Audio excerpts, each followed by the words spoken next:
welcome, everyone. Welcome to a new edition of Remixing Politics and Culture with me, your host, Pam.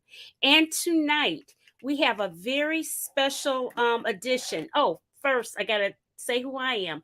I am I am Pam. I am a public relations and marketing professional who has a passion for social justice, voter advocacy, and culture. And tonight, I have a very special show for you.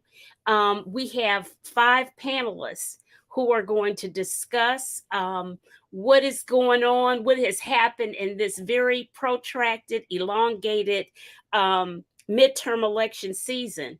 So, first up, without further ado, we have Latrice Davis. Latrice is a regular on my show. She is a senior clerk at Queens County Civil Court. Latrice is also an appointed board member of Queens Community Board 6, where she serves on the Social Work and Disabilities Committee. She is also a former Associated Press reporter. Welcome back, Latrice. As always, a pleasure to be here, Pam. Thank you for having me. Always. And next we have Marsha Claiborne Wilson. She is a native of Tennessee and a graduate from the University of Tennessee. She and her husband have lived in numerous states: Colorado, Florida, North Carolina, Texas, and Georgia. Now Marsha lives in the suburbs of Tucson, Arizona. I have known Marsha as the owner of the most unique and fabulous gift and home furnishing store in Cary, North Carolina, and as an advocate for small businesses and restaurateurs. Welcome, Marsha. Oh, thank you, Pam. It's a treat to see your sweet face. Okay, it's so good. And you know what? Two of the men are not here. So now, let me see. Okay, have to skip. All right. And now we have next up is Sharon Mullen. Sharon is an insurance professional, writer, digital marketer, and PR professional. Sharon has served on numerous community boards and commissions and has held office in civil rights organizations. She is currently writing for several digital outlets. Sharon is a native of Ohio, but resides now in North Carolina. Mm-hmm. And Terry and Clay are not here. Clay was here earlier, and he told me he was going to be a little late. Let me see. Terry, oh, okay. Okay, hold on 1 second. This is live. Let me see. Terry is talking about can you text me the link and I can join from my, oh, Lord. From the phone. Yeah, the only thing is, it's so hard to text. And you know, and you have to have a certain setup to join StreamYard from your phone. Well, and StreamYard doesn't really like they don't like mobile phones. It doesn't like mobile phones too much. Mm-hmm. You can do it, but it doesn't like it. Right. Good to see you again, Miss Latrice. Hello there, Sharon. Likewise, the feeling's mutual. I'm looking forward to this conversation. Oh, I am too. And listen, I've been seeing you on the show. Oh, yeah, okay. Yes, since the last time. I always catch the show. I always get the show now. Thank you. I always look forward to hearing what you're going to say. I'm like, okay, what Latrice going to say next? Well, I'm glad you find my comments useful. I'm all about sharing knowledge. Let me tell you, most of the time, we are right here. Most of the time. I appreciate that. I found that I'm sitting here looking at the screen saying to myself, and you say exactly, I'm like, that's right. Well, it's good to know that I'm not alone in my way of thinking, because I sometimes feel that way. I don't want to jumpstart the conversation on Tuesday's runoff election, but I think the writer Caroline Randall Williams. I hope I got her name right. I think she said it best. She's not surprised at what happened, but she is troubled, disturbed was the word she used. She's disturbed that it got this far. That the idea that Walker was still able to garner a close, even though he lost, that the race was so close. And given his lack of qualifications, it should have never got this far. But here we are. Okay, hold on, guys. Hello again. Yeah, there's Clay. Clay. Okay, the fellas are starting to show up. Hold on. You guys, this is live, people. This is live. This is what happens when things are live. It's okay. We're still here. And okay, so Clay DeSouza is a good evening. Is a political strategist and owner of DeSouza Strategies. He is my go-to person for political insights. And often I do not like what Clay tells me because all too often he is correct. Correct in this midterm election. He really has. Welcome, Clay. Okay, good evening, everyone. Good evening. I was supposed to start with Terry, and Terry's at the airport. He's in big trouble with me. Y'all know how I am about stuff like that. Okay, so Sharon was next. So Sharon, I remember seeing your post on social media when J.D. Vance, a Trump apologist, won the Ohio Senate seat against Democrat Tim Ryan. That race was fairly close. J.D. Vance had 53.2% of the vote to Tim Ryan's 46.7%, 6.5% difference. And the Republicans, Sharon, swept all of Ohio. They got the attorney general seat. They got the governor's seat. They got 10 House seats to the Democrats' 5 seats. And the all-important now race that we know about is the Secretary of State office. They got that too. And I also learned in doing my research that Ohio is often the kingmaker, at least in years past, of who the president will be in the United States. So Sharon, what are your thoughts? Well, if you remember my post, I'm just disgusted at my home state. I'm just disgusted. Glad I don't live there anymore because of it. Because to be honest with you, okay, so I'm from Ohio and I live in North Carolina. It is frightening to me how similar Ohio and North Carolina have become. And that's not the Ohio that I grew up with. Not saying that we didn't have a lot of Republicans, but even the Republicans were different back then. Please. Oh my gosh. And this is before 2016. I was already feeling this way before the nightmare of 2016. Right. So I've just watched Ohio just become a whole different state. And what, as amazed as you all were about the Georgia race, I was even more amazed about this Ohio race because the dude is a criminal, a proven criminal. Who's a criminal? The guy that won. J.D. Vance? Yes, he is a criminal, but they didn't care. See, they only care about criminals when they're Democrats. When they're Republican criminals, that's okay. The most narcissistic party I've ever seen in my life. Nothing they do is wrong. You know what? When I was doing some background, I saw that J.D. Vance had written this book about the hillbilly elegy, something like that. There's even a movie out on Netflix, I guess, that Glenn Close was a star in.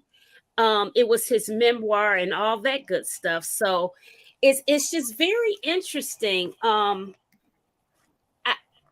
I didn't know what to think really, but it scared me when I saw that the statistics on how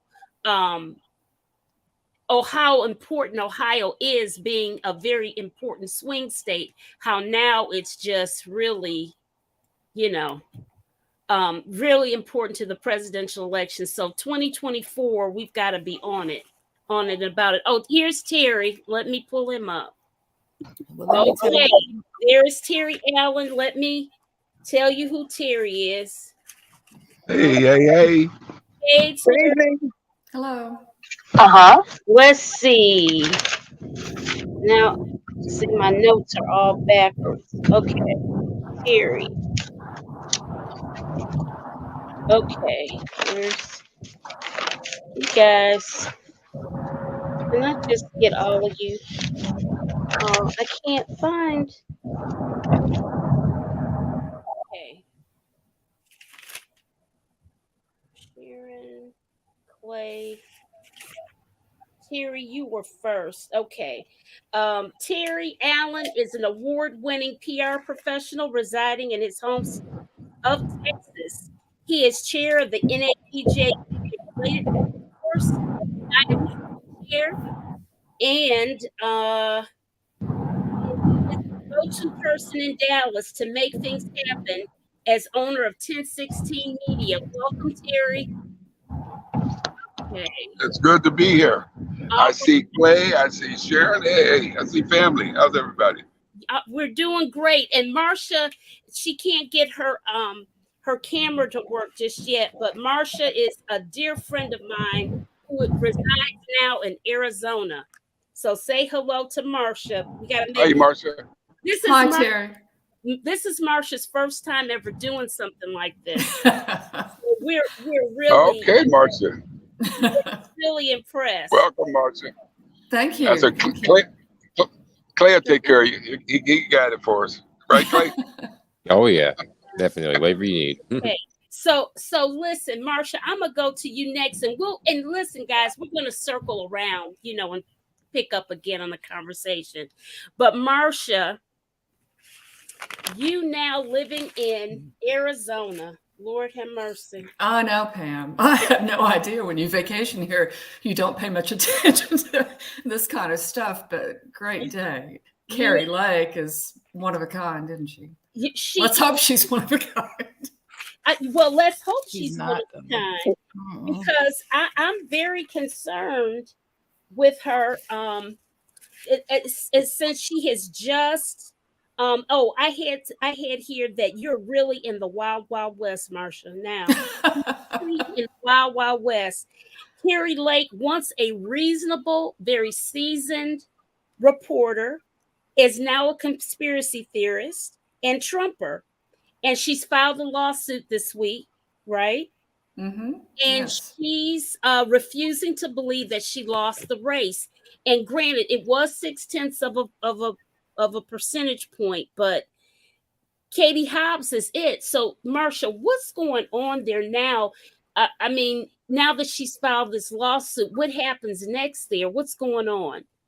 I can't imagine that it's really going to go anywhere, but I think it's probably at this point she's made such a fuss about it that she had no choice, to save face. She has to continue with it. I just don't see how anything's going to come of it.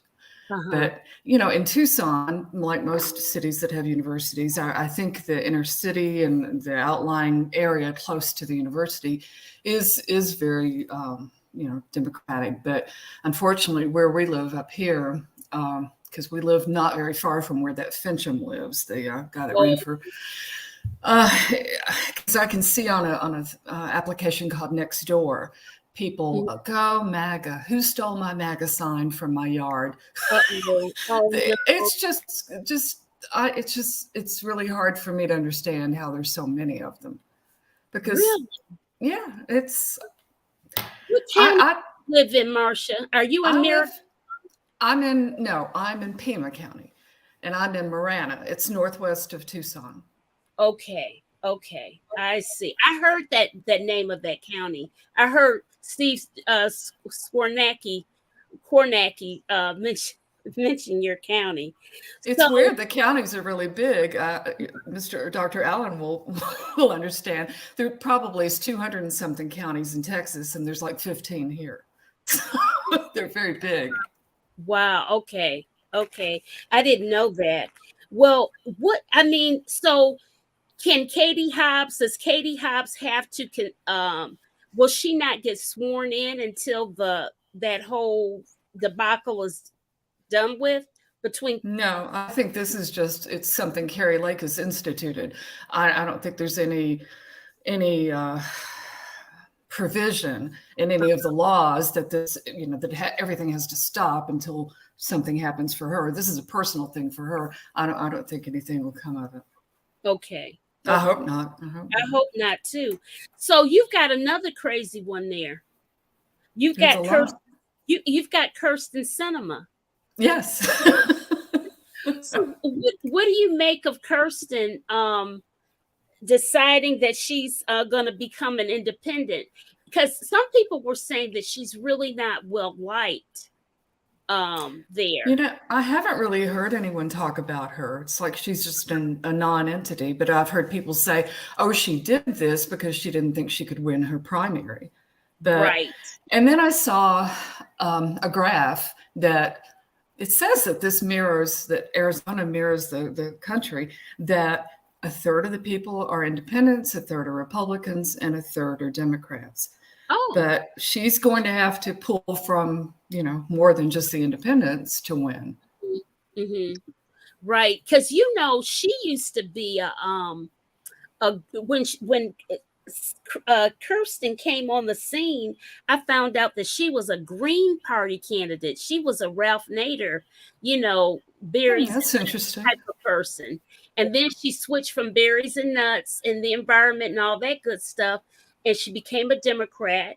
And then now they have found her with a lot of people raising big funds and all of that type of thing. So she's kind of like all over the place. Yeah. Go ahead. I'm just going to agree with you. Yeah. Yeah. Adrienne Johnson. I know that Adrienne has spent time in Arizona because her mother's there. She says that Sinema is another grifter. She's very unpopular in Arizona. So, yeah. Marsha, if you don't mind my asking, how long have you lived in Arizona? 4 years. 4 years? 4 okay. years. Okay, because I had read that before Sinema became senator, she was in the state legislature for a couple of years. So yeah, I am aware that she also came from she shifted from the Green Party to the Democratic Party, and now she's quote unquote independent. Mm-hmm. I guess my question for you or anyone else who wishes to answer is, I suspect Carrie Lake is positioning herself for the Senate race come 2024. Assuming that Sinema is primaried, which candidate do you see going up against her? I don't know. I think that Carrie Lake's going to stay down at Mar-a-Lago as many times as she can to try to join that lost cause. But I don't know. I don't know the answer to that. Yeah, who knows? Adrienne says she's polling over 50% disapproval across party and racial line. And that's because she never bothered to meet with her constituents. That's something else I read, that she rarely, if ever, meets with her constituents, which is why they're looking to primary her. I guess, like I said, my question is, okay, who are you going to put up against her, and will they get the votes? You're right. I'd forgotten about that she rarely meets with anyone. I'd forgotten about that. That's a good point. Yeah, and Adrienne says there's a discussion of a Sinema recall. Wow. Yeah. So, and Adrienne spent a little bit of time out there, and I don't know, Adrienne, you might tell us what county that you were in, where your mom is, and stuff with that whole situation. So, listen, Terry, I was actually starting with you first, and now that you're here, I want to talk about Beto. He's lost 3 races in the past 4 years. He's run for senator, president, and governor. He's come up short, and there's showings that statistically that every time one of our candidates keeps running, they go down, their results aren't as good. And we're going to get really into that with Clay and Latrice late in a little bit. But Terry, what do you think about Beto? Does he have a political future in Texas? What do you think? Oh no, Terry's gone. Oh, it got bumped off. Well, can I take a stab at that question, if you don't mind? Yes. I think he has a future in politics, just not in Texas. Same thing could be said for Stacey Abrams. She ran. I think she. My gut tells me she's going to run for governor of Georgia again. Really? That's what my gut tells me. Mm-hmm. She's going to run it. I mean, the third time's a charm, right? And Kemp is term limited, so the governor's mansion will be up for grabs come 2026. So I do see her running for a third term. What competition she'll face, that remains to be seen. But my gut tells me she's going to run again. Now, back to Beto, like I said, I do think he has a future in politics, just not in Texas. Terry, Well, that question was for you. You're from Texas. Oh no, he's gone again. I'll take a stab at this as well. Clay. So I think Beto has a better chance of running as like party chair of the Texas Democratic Party.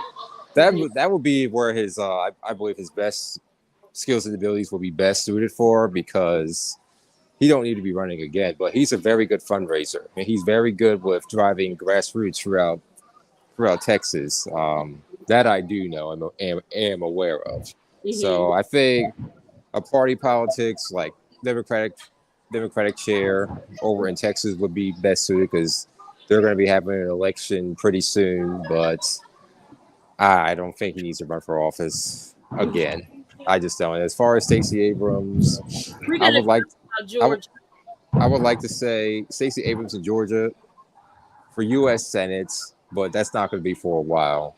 Mm-hmm. Georgia's going to be completely free in 2 years, so you're not going to have any statewide or except for congressional, you're not going to have any major races. So 2024 for president, but that's not going to happen. But definitely, I think U.S. Senate 2026 would be her best bet.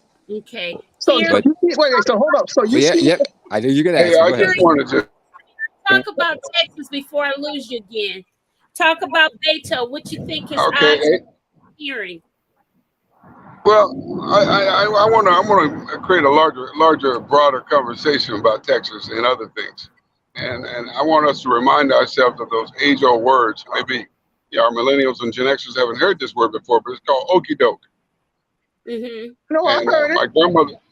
My grandmother taught it to me, and she always said, "Don't fall for the okie doke." And so we come up with all of these things, and here we are. The okie doke is working because we are talking about spokes on the wheel and not the big wheel. We're not talking about the fact that there has been no strategic campaign to do anything at all.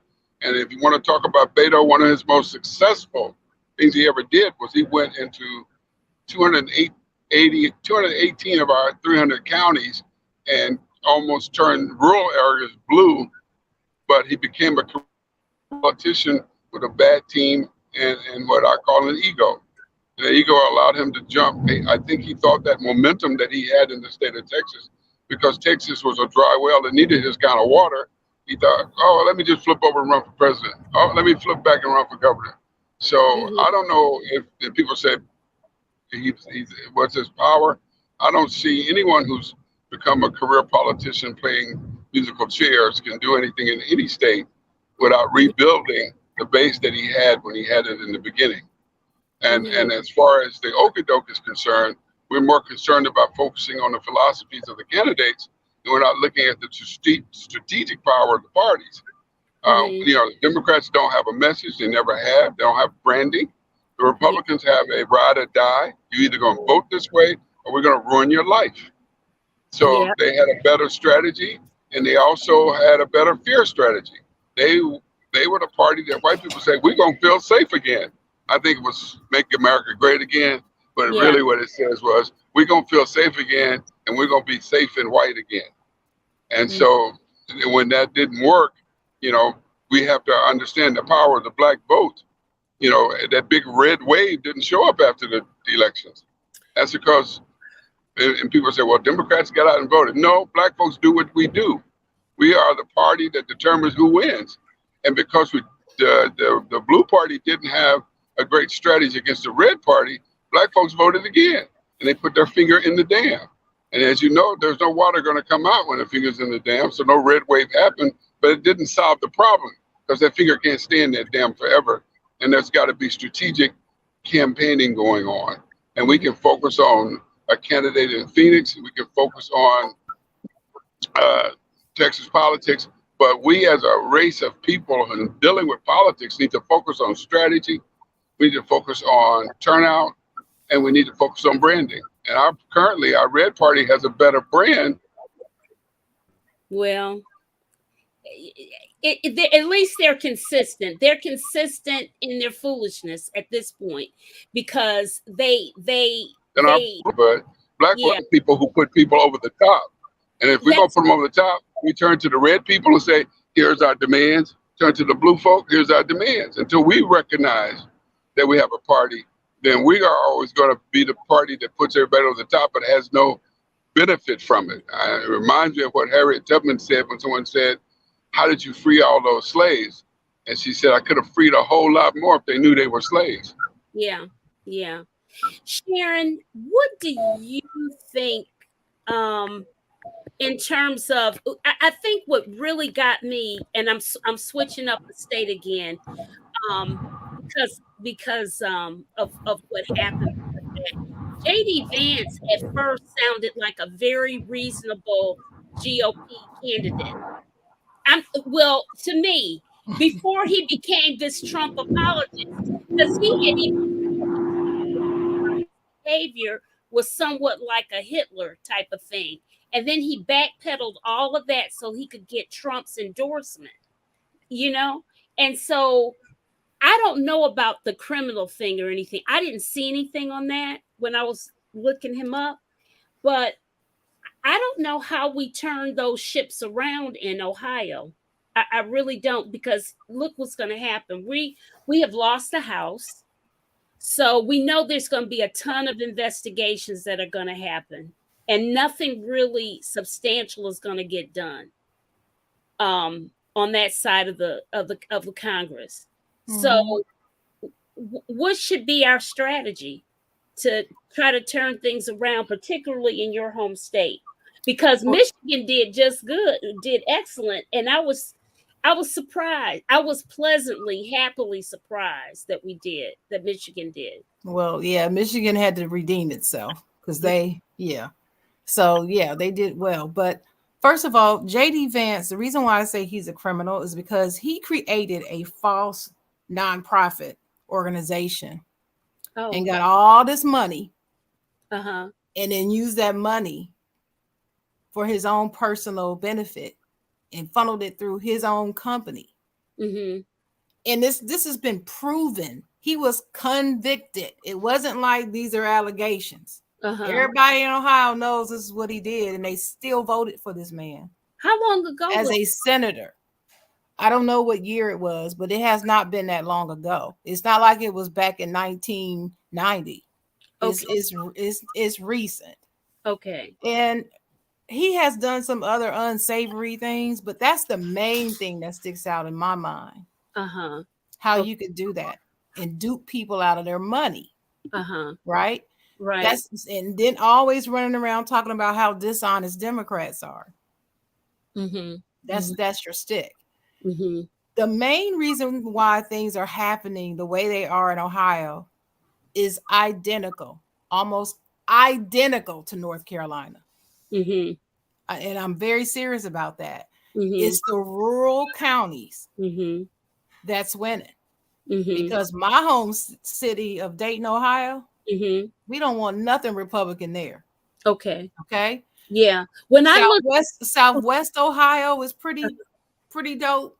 Cleveland, but everything else, you got all these little small towns, and they all have been red for a while. Right. Since after Clinton. But see, the thing, I think that strategically, the Democrats always make this mistake of not talking to everybody, because you and I, all of us know here that people, when they are poor, they are not voting in their best interest in voting for the current GOP. See, I disagree with that. I disagree. I disagree that Democrats don't talk to everybody. I don't think that that's true. I'm going to tell you what I think it is. What? I feel like I'm not going to talk about the white Democrats. I'm just going to talk about the black ones. Yeah. We are complacent and we're not proactively being involved in the process. Right. And this is across the country. And I know it's bad in Ohio. I had 3 personal friends run for office this last election cycle. The one before that, I had 2 more. And trying to get our people to even be engaged in the process is ridiculous. They were telling me how they are still on 1992. Oh, I'm sorry, 2000, believing their vote doesn't count. Oh. And I'm like, well, how are you going to work to change that? All it takes is money. Well, what did the National Democratic Party do? Oh. Didn't send them money. No, they Same didn't. thing that happened in North Carolina. Did not give Sherry Beasley money. That's true. They did not funnel her enough money to win. And they did the also, same thing in Ohio. So we lost both states in almost identical ways. Clay, Thank what do you God it wasn't a governor's race this time. Oh yeah, I know. We would have lost that too. And listen, our governor has been holding it down for North Carolina, really and truly, with the legislature that we have. And I have to remind you guys that North Carolina got its first Republican-held state legislature in 100 years back when we had the midterms and Obama lost. Yeah, that was 2010. Yeah, and that's when we haven't been the same since, and here we are in almost 2023. And now they're at the Supreme Court trying to make sure that they control everything, which that's right. I pray to God that doesn't get over. Clay, what do you say about all of this? Might as well. Well, this is certainly why it's important to not only vote, but also take part of the census. Take part of the Black census. And not to mention, after you vote, it's important that one must recognize that after the election, you have to continue to be civically engaged on a local level, meaning going to county commissioners meetings, city council meetings, neighborhood meetings, all of those. Really make it a truly grassroots effort. And that has to continue. It's more than just clicking that button or penciling in the person's name. Right. We don't preach enough of civic engagement. Right. Beyond, we just tell people vote, which is great. You're right. But a lot of young people are not getting those history lessons and civics lessons like we used to do in old school high school. They're not getting it. Yeah, I hear that, but we're in the information age now. Anything you want to look up could be found very easily. So when people say all that, I really don't have no excuses, because it's just like anybody can look up anything else. They can look up anything about governments more easily than I could have when I was a child, and I'm not even that old or young. But so that's how I feel about that. I have to agree with Clay on that point, because when I was a teenager, this is before the age of Google. Yes. I always tell people that how they say the best things in life is free? Well, that's true. One of those things is a library card. Right. Well, I don't know if that's the case where you're at, but in New York, you can sign up for a library card for free. Yes. And it's a wealth of information out there. So it's like at a certain point, it's like I say to people when I'm at work, I am here to help you, and I will do that to the best of my ability. But as much as I'm willing to help you, at some point you have to help yourself. And that applies to us as a voting bloc. Yes, we should go out and vote, whether it's every 4 years or every 2 years or every year, depending on the race. But voting in and of itself is not going to get us to liberation. Yeah. Marsha, what do you think about that? Have you run into people who in your community or just people that you've talked to, because I know you're a people person, that really don't care about voting, or they don't vote, or they're laissez-faire about it, or they're just so disgusted over the divide, both racially and politically? I'm really hesitant to talk to people about politics Mm-hmm. if I don't get some inkling of how they are thinking. Uh-huh. And I hate to admit that I have siblings that they believe in everything Trump says, and they tie it to the Bible. And I don't understand. And they're all educated. They have more degrees than I do. So it just hurts my heart. I don't know how to, I don't know what to say to them. I remember I had that time with your brother once. Oh, you met my brother? No, on Facebook. He made a comment on something I did, and you said, "Oh, Pam," and you sent me. This has been some years ago. Oh gosh. Yeah. But that's all. I mean, hey, it's funny. Those things happen, and family. That's why they say at the holiday gatherings, please don't talk about politics. Well, to some extent you have to, because if you don't, then we're not going to progress. It's going to be stagnant. We're going to stay stuck in this, oh, we're afraid to engage, or we're unwilling to engage. Now, I get it. I'm pretty active on social media, Facebook and Twitter. And I always say I'll engage with just about anyone on any topic so long as it's in good faith. And if you spend enough time on social media, bad faith actors will tell on themselves sooner or later. Now, those bad faith actors may include family, and if that's the case, that's unfortunate.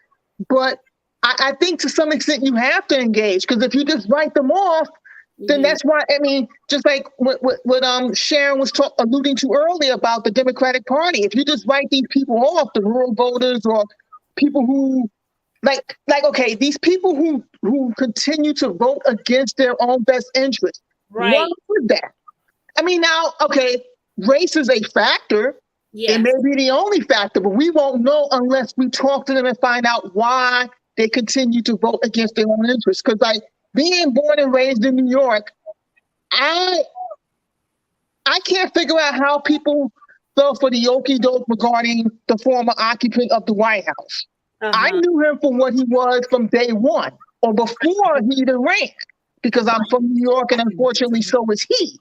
Right. But once he got in office, and one of the things I read was that the only reason he lost in the 2020 race was because he mishandled the COVID pandemic. Had he handled that correctly, he would have been reelected, which blows my mind because he was a terrible president. Right. There's just no other way to say it.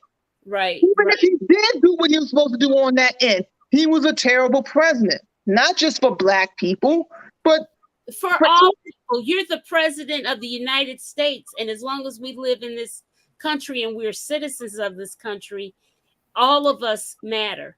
So, but he tried, but you have to admit that when he came on the scene, he said all the ugly things out loud, and hence furthered the divide in this nation. Well, basically, he gave the racist people permission to come out of hiding. He did. That's what his rise to power did. It gave racist people permission to come out of hiding. I'm under no illusion that he's alone in his way of thinking. I don't know too much about Carrie Lake before she decided to run for governor, but from what I understand, and maybe Marsha can, clue me in on this, she wasn't always what she is now. Exactly. Obama even talked about that. She interviewed him and everything. She was a normal person. Let me read this comment from Dawn Daly Mack. She says, how do we get them to the meetings, meaning voters? How we feed them at the polls? You do? Who gets fed at the polls? Oh yeah, we feed them. Mm-hmm. Really?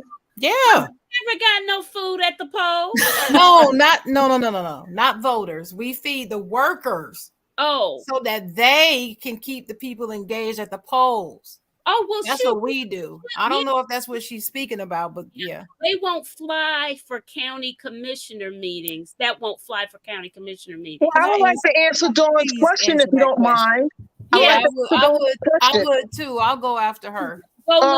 In New York, as Pam mentioned at the top of the broadcast, I'm a member of Community Board 6. And up until September, our meetings were virtual. Yeah. So, I mean, if you have access to a computer, you was able to tune in. And in our board's case, we meet the second Wednesday of every month. So you just hop online.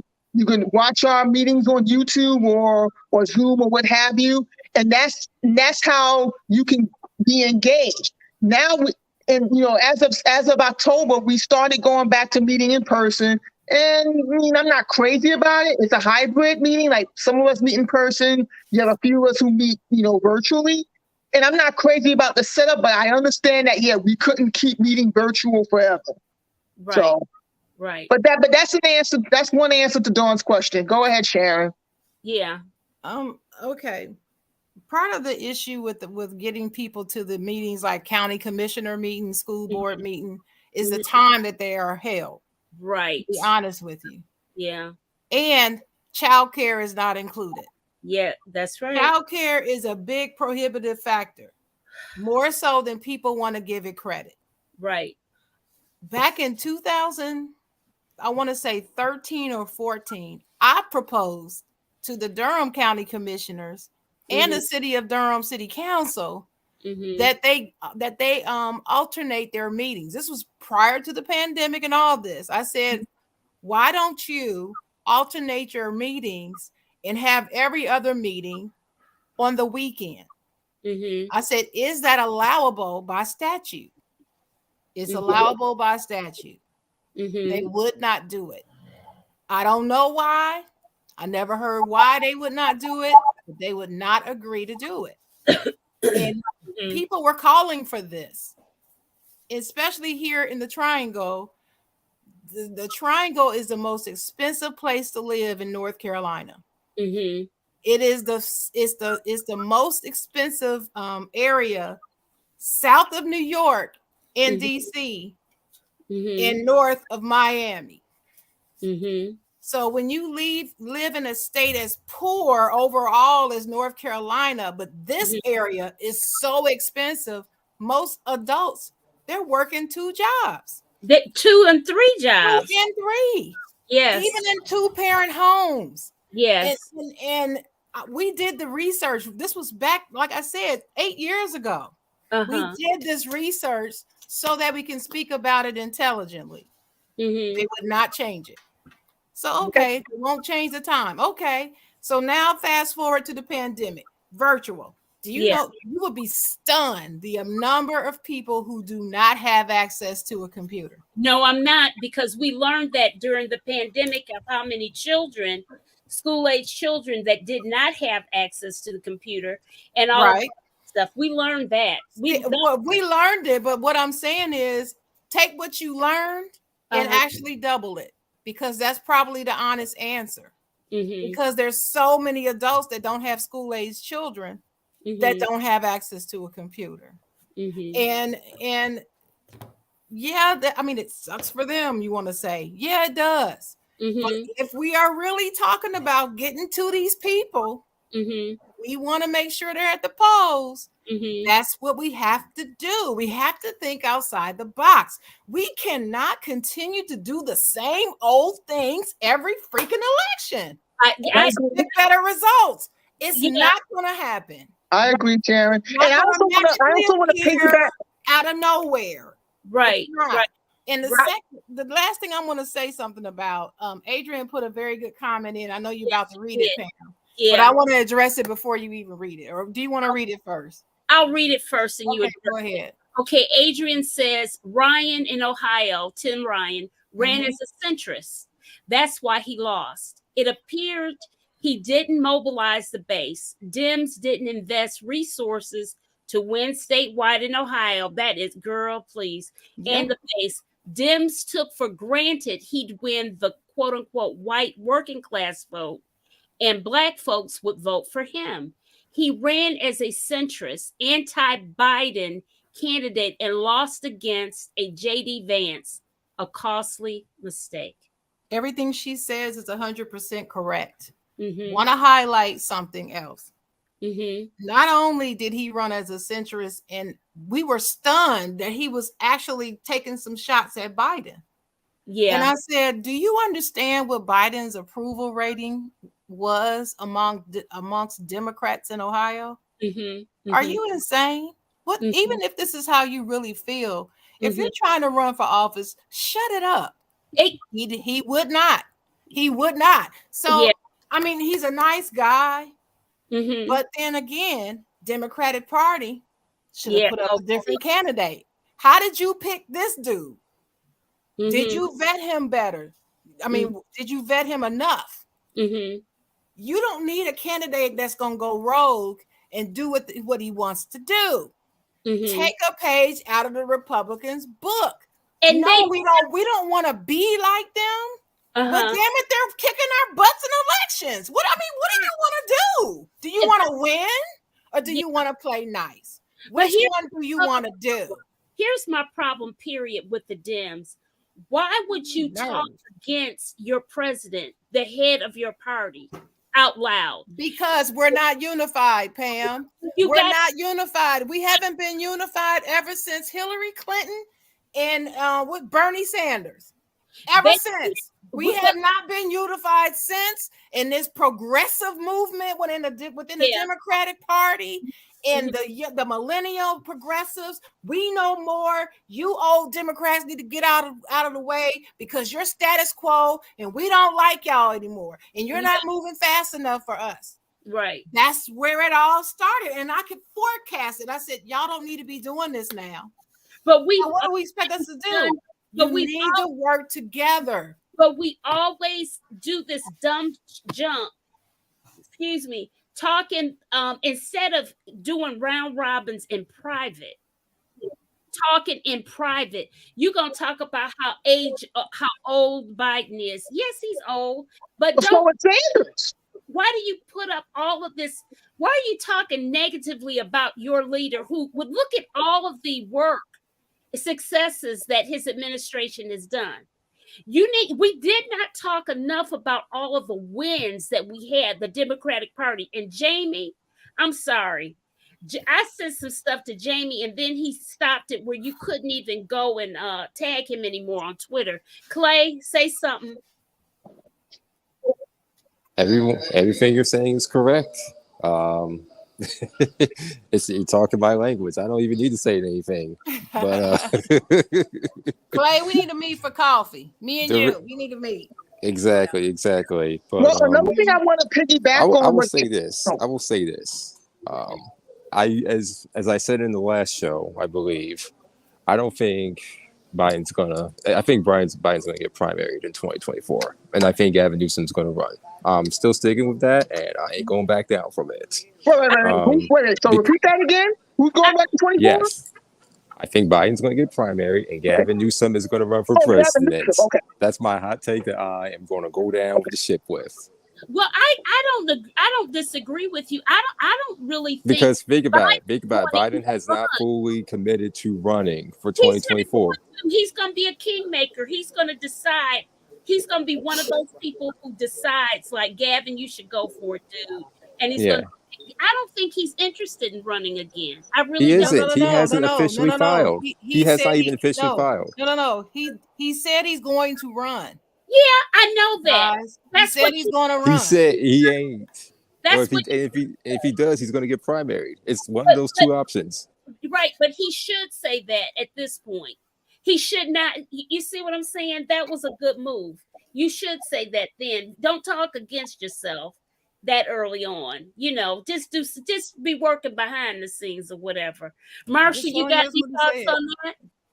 That's all I agree. You need to present a strength, and if there's any doubt, if he has internal doubt and doubt that he can't do it, I think he rightly should keep that to himself, because everybody is so us against them and labels and so forth. This is the most disturbing time. I don't In my recall life. ever seeing like Me this. too. It's really very sad. That's Well, right. you guys, I agree, Marsha. Thank you. It's terrible. I've never well, look seen at how we anything like talking. this before. I'm gonna say it again. It's Ohio, Florida, they're gonna be red in 2024. Let's just throw them out, throw them away. Georgia is we're gonna have to place Florida with Georgia because Georgia's the only one that we can actually win in now, regardless of the competition. Well, Clay, I'm glad you mentioned Georgia. I wanted to get back to something you were saying earlier. So you think Abrams is going to compete against Ossoff in 2026? Yes. Mm-hmm. That's My hot interesting. take. That's an interesting take. That's Yeah, Ossoff is very he's quiet, but I mean he makes silent moves, but that's what I like. yeah, he's a He's silent very moves. popular. That's why I'm surprised that you take. I'm not saying you're wrong, but that's why I'm surprised because yes, Yeah. he's staying below the radar, but he's still getting things done. Oh yeah, exactly. Now remember, Ossoff has been running since, if you remember, going back to 2017 when he ran against Karen Angle for Congress, if anyone remembers that. But so he's been in it for a while. He's my age, so he's young and he's not new. He's not the new kid on the block. Even though he's young, he's not new. He's not new to this. Yeah. But true to this, right? Oh yeah. And I'm actually in Georgia now as we speak. As a matter of fact, Raphael Warnock is speaking 200 feet from me, ironically. But I'm doing the show though. But yeah, I think Georgia is definitely going to be blue. It's going to be definitely our blue hope in the South because Florida, their Democratic Party is a mess. It's garbage. They got no chance. They're going to have to rebuild that structure from the ground up. Our Gen Z are one. So there's hope there.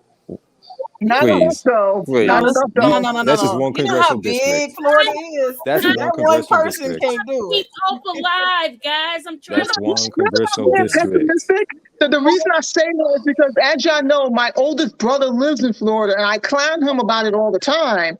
And assuming that DeSantis has his eye on the White House in 2 years, I just don't see Florida being the swing state that it once was. It ain't gonna be for another decade. It's turned red. Yes, it's going to be at least another 10 years. My best friend lives in Florida. Her boyfriend is a political strategist, right? So we have these discussions about Florida all the time. I think Clay is right. It's going to be about 10 years. It just the days of I want to be pie in the sky and positive and keep hope alive and all that too, Pam. But I'm also a realist. I have to take it where it is, and if you don't get real about where it is, you can't make it better. Well, you can't. You got to get down in the dirty weeds of it, and it's ugly. It is ugly. But that you got to let that ugliness as a party. We got to let the ugliness drive us to do better and be unified. Let's be That's real. What's not happening. Let's be real. I mean, going back to Florida, aside from Obama, how many Democrats have won Florida? Just take out 2008 to 2012. 3, maybe. It's been red. But they have a red bench. They have a big bench. So even without the they have a deep bench, a deep red. Their lieutenant governor is popular. Shoot, and she's the first Hispanic woman to serve that high, to have that high office. No, little known fact. So yeah, throw Florida out the window for a long time. Terry, and Ohio, they both hopeless. Terry, what's your comment? Terry, can you hear me? Terry. Oh, I just think. Can you hear me now? Yeah, I can hear you now. Yes, I can hear you now. I love it. I'm enjoying all these weak conversations and all these. Y'all sound as fearful as the Republicans do, and it's not about what's going to happen in the future. We can control whatever outcome we want, but we have to do the work. All right. Now, here's the sad part about our campaign. We look at that midterm elections, our elections. There were people who didn't get out to vote, and Stacey would be governor now. And people who look just like her, who registered, that did not vote in our own district, and had they voted to govern, we wouldn't have a Georgia conversation. Okay, Right. and Right. even here in Right. Texas, True. 99% of the Democrats running for office were unopposed. Yet they did nothing to campaign for those who had opposition. The Democrats didn't develop a message. They didn't have a brand. They just did the okie doke. It's what we are. We cannot outperform our level of strategy. All of this is strategic. I'm not fearful about what Clay says. This state's gonna be red, or this election is gonna be red. Everything's gonna be what it be if we don't do nothing. All right. Now, Martin Luther King said a long time ago, I'm appalled at the silence of the good white people. Well, I'm appalled at the inactivity of the good black people. Okay. Our voting power is the most powerful voting bloc in the country globally. So until we get out there and do the work and raise the bar, people are more informed. And like I said before, the children of George Floyd need to talk to the children of Emmett Till, because we are losing that communication that allows us to go back and win. That we can turn out any race we want. I don't care what Florida looks like today. If we do the work, it's going to look like what we want it to look like. It requires that we do that. Let me say this. What people are not talking about on this call, and what we're not talking about, is that the Red Party had a strategy. All right, it only takes 120 votes to win the school board election, so they took that. All right, while we're running around trying to protest Black Lives Matter, they went and put all these judges in place that could turn stuff over. Now we got Roe v. Wade turned over, so we are not doing the work. Go back and look at the strategy, and I'll say this, and I'll say this clearly. This is from advertising and marketing strategy. The Chinese know what they're doing for the next 100 years. All right, Koreans know what they're going to be doing for the next 50 years. Americans know what they're going to be doing until the next millennium. We just know what we're going to be doing for dinner tomorrow. It's about strategy. I agree. We embrace that strategy. It's not about unity. It's not about unity. It's about solidarity. I don't need to agree with you, but I need to join up with you so I can make a change, so I can get my piece of the pie and you get your piece of the pie. I have to agree with you on any policy or any curriculum that needs to go into the school board, but I have to jump on your train to make sure we run over the bad train. And so we've got to get out and vote, and we got to train people to vote. People are talking about complacency. What gets me about us not voting, what gets me the most important and most upsetting is that in Texas, in the blue cities, a lot of the Democrats are running unopposed, but they did no work in the community because they figure I don't have an opponent. But for those that were opposed who lost the race to the Red Party, they should have been over there campaigning for them. They should have been turning out the vote. They should have been not educated, but they should have been up training people to know that these judge races, these school board races, these laws, and my neighborhood alone, there's a impoverished neighborhood that's being completely bought up by conservative realtors. And it's a people who don't live there. That's exactly what's happening in Durham. When Birmingham, like the new movie, we had strategy. We got to get strategy. It's not about voter complacency. It's not about race hopping. It's not about emotional voting, although the emotional voting, the fear of losing out on white people losing out would run the race in most of these races. We've got to go back to strategy. And we were very strategic when we were separated and segregated. Now we done called a piece of the Kool-Aid, drunk some Kool-Aid. We don't even know how to be strategic anymore. Everybody talking about, I'm going to do what I individually want to do. Our civic engagement needs to step right into the place. You need to show up, show out, and change. And bring somebody with you. And my whole campaign last with all the people running was give me 5. Don't show up yourself. Bring 5 people with you. And so we've got to change. If voting is a power, then we got to make sure we secure votes. It's not about platforms. It's not about arguments. It's about I'm going to take 19 people and line them up. Get in my car. Let's go. The Birmingham boycott was successful because people donated their cars. They donated and they put people in cars so they didn't have to ride the bus. And guess what? 99% of them didn't get along with each other, but they knew how to get out that bus system. That's right. That's right. Folks need to wake up and Adrian says there needs to be consistent civic engagement, more strategic coalition building, and less emotion. Play to win in every state. Absolutely. Absolutely. But Because they can't win without the money, Pam. It's not about Can't win without the money. And if they won't give us the money, we can't win. But wouldn't that be a sign that we should get the money out of politics? I mean, I know that's not going to happen, but that's something. Don't get caught up in the money thing, okay? I had a program where I took women off welfare and put them in business for themselves. They always tell me, oh, this class is too expensive, $25. I go to a Luther Vandross conference, they on front row with better tickets than me. We don't have a money problem, we have a mindset problem. Well, I think it's both. I think it's money and mindset. Fair enough. Fair enough. That's what. See, when I speak, I don't speak in absolute terms. In other words, when I say things, I'm not saying that that's the only problem. So I believe it's a money problem and a mindset problem, and everything that I was talking about previously was the mindset problem. And they're both at play here. And Adrian is right. We do need more consistent civic engagement, but that's not what we're getting. And that civic engagement is especially needed in the rural counties. I totally let me say this one last thing, and I'm gonna turn it over to somebody else. Valerie Fouché, yes. Valerie Fouché went to the rural counties. She didn't play about that mess. She was in the rural counties. The way I know is because on my job, I have to talk to people across all 100 counties every day. Every time I turn around, these people were at the rally or at the meeting with this candidate.